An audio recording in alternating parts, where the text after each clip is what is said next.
Hi guys, आज आपण खूप सोप्या पद्धतीने कुल्फी कशी बनवायची हे बघणार आहोत। आता उन्हाळा चालू आहे आणि काहीतरी थंडगार खावंसं वाटतं, तेव्हा तुम्ही ही झटपट तयार होणारी घरीच कुल्फी बनवू शकता। खूप कमी साहित्यात तयार होते आणि खायलाही खूप मस्त लागते। तर लगेच रेसिपीला सुरुवात करूया। त्या अगोदर तुम्हाला विनंती आहे, रेसिपी पूर्ण पहा आणि तुम्हाला जर माझी रेसिपी आवडली तर प्लीज रेसिपीला लाईक, शेअर आणि चॅनलला नक्की सबस्क्राईब करा। तर लगेच ही कुल्फी कशी बनवायची हे आपण पाहूयात। तर कुल्फी बनवण्यासाठी मी अर्धा लिटर दूध घेतलेलं आहे। दूध मी अगोदरच गरम करून घेतलेलं होतं। तुम्हाला हे मी आता कपाने देखील मोजून दाखवते। 2 कप दूध आहे, तुम्ही पाहू शकाल। आता हे दूध मी खूप अगोदर गरम करून घेतलेलं होतं, त्यामुळे हे थंड झालेलं आहे।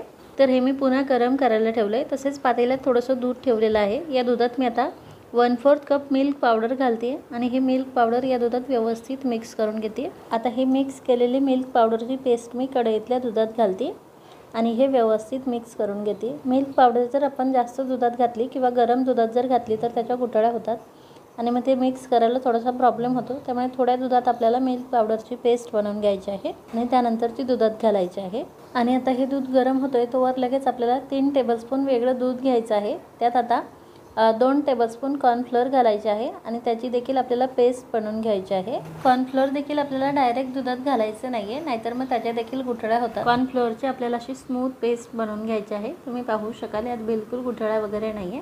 तोवर इकडे आपल्या दुधाला देखील उकळी आलेली आहे। दूध आता आपल्याला एखादा मिनिटभर फक्त छान उकळवून घ्यायचं आहे। दूध छान उकळवून घेतलं की छान क्रीमी दूध तयार होतं आणि कुल्फीची टेस्ट मग अजूनच छान येते। दूध असं 1-2 मिनिट छान उकळवून घेतलं की त्यानंतर आपल्याला आता यात साखर घालायची आहे। 1/4 कप साखर आता आपल्याला दुधात व्यवस्थित मिक्स करून घ्यायची आहे आणि विरघळवून घ्यायची आहे। साखर विरघळल्याच्या नंतर देखील दूध आपल्याला 1 ते 2 मिनिट छान उकळवून घ्यायचं आहे। साखर आपण दुधात घातली की साखरेमुळे दूध थोडंसं पातळ होतं, त्यामुळे आपल्याला ते 1-2 मिनिट परत छान उकळवून घ्यायचं आहे।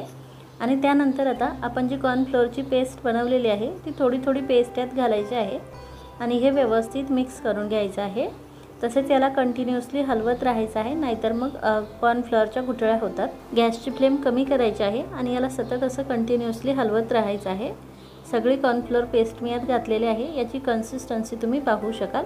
जर हे जास्त घट्ट होत असेल तर थोडीशी पेस्ट तुम्ही वाचवू शकता। हे मिश्रण जर एकदम जास्त घट्ट झालं तर मग कुल्फी जमणार नाही, त्यामुळे आपल्याला जास्त कॉर्नफ्लोअर यात घालायचं नाहीये। कॉर्नफ्लोअर घातल्याच्या नंतर परत आपल्याला हे 2-3 मिनिट छान उकळवून घ्यायचं आहे, जेणेकरून कॉर्नफ्लोअर व्यवस्थित शिजलं जावं यासाठी। 2-3 मिनिट शिजवून घेतल्याच्या नंतर याची कन्सिस्टन्सी तुम्ही पाहू शकाल आणि हे मिश्रण चमच्याला कोट होते, म्हणजे मिश्रण आपलं परफेक्ट आहे। तर लगेच गॅस बंद करते मी आणि हे मिश्रण थोडंसं थंड करून घेते। मिश्रण थोडंसं थंड झालं की लगेच हे थोडंसं घट्ट होतं, कारण आपण यात कॉर्नफ्लोअर घातलेलं आहे। आता या मिश्रणात जर थोड्याशा गुठळ्या वगैरे झाल्या असतील तर ते आपल्याला फोडून घ्यायचे आहे, किंवा मग मिक्सरच्या किंवा मग बीटरच्या मदतीने तुम्ही याला थोडंसं बीट करून देखील घेऊ शकता। आणि त्यानंतर लगेच हे मिश्रण आता आपल्याला कुल्फीच्या मोडमध्ये घालायचे आहे। तुमच्याकडे जर असा मोड नसेल तर तुम्ही हव्या त्या भांड्यात कुल्फी सेट करून घेऊ शकता। मी आता हे मिश्रण कुल्फीच्या मोडमध्ये भरून घेते। मिश्रणाची कन्सिस्टन्सी तुम्ही परत एकदा पाहू शकाल।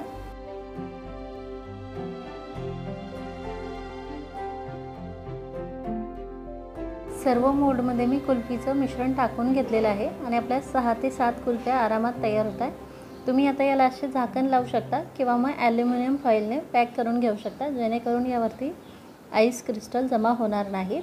आता ह्या कुल्फ्या सेट होण्यासाठी आपल्याला फ्रीजरमध्ये ठेवायचं आहे। तसेच हे मिश्रण थोडंसं सेट झाल्याच्या नंतर म्हणजे एखाद्या तासानंतर आपल्याला कुल्फीच्या काड्या किंवा दांड्या यात थोडंसं छेद करून यात टाकायचे आहे आणि त्यानंतर हे मिश्रण आपल्याला 10 ते 12 तासासाठी फ्रीजरमध्ये ठेवायचं आहे सेट होण्यासाठी। 10 ते 12 तासानंतर कुल्फी आपले व्यवस्थित सेट झालेला आहे। आता हा ॲल्युमिनियम फॉइल मी काढून घेते।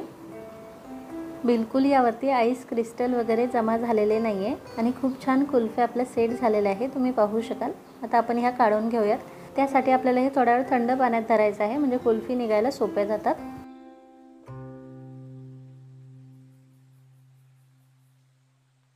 आणि आता कुल्फी थोडीशी फिरवत आपल्याला बाहेर काढून घ्यायची आहे। तुम्ही पाहू शकाल किती व्यवस्थित कुल्फ्या निघतायत आणि खूपच छान मलाईदार कुल्फ्या तयार झालेल्या आहे। राहिलेले देखील मी काढून घेते। खूपच सुरेख तोंडाला पाणी येईल अशा आपल्या कुल्फ्या तयार झालेल्या आहे आणि खूप छान सेट झालेल्या आहे। मी हा कुल्फीचा मोड नवीनच घेतलेला होता, त्याला अशा प्लॅस्टिकच्या दांड्या आलेल्या आहे, परंतु या दांड्यामुळे कुल्फी व्यवस्थित निघत नाही, त्यामुळे मी तुम्हाला सजेस्ट करेल की तुम्ही अशा लाकडी दांड्याच यामध्ये घाला, यामुळे कुल्फ्या खूप व्यवस्थित निघतात. ह्या प्लास्टिकच्या दांड्या अचानकच निघून पडतात, त्यामुळे कुल्फी मग काढायला त्रास होतो. तर फ्रेंड्स, या मलाईदार मावा कुल्फ्या तुम्ही नक्की बनवून पहा, खूप आवडतील तुम्हाला. तर नक्की बनवा आणि कशी वाटली ही रेसिपी हे कमेंट करून नक्की सांगा. तुम्हाला जर माझी ही कुल्फीची रेसिपी आवडली असेल तर प्लीज रेसिपीला लाईक, शेअर आणि चॅनलला नक्की सबस्क्राईब करा. Bye bye.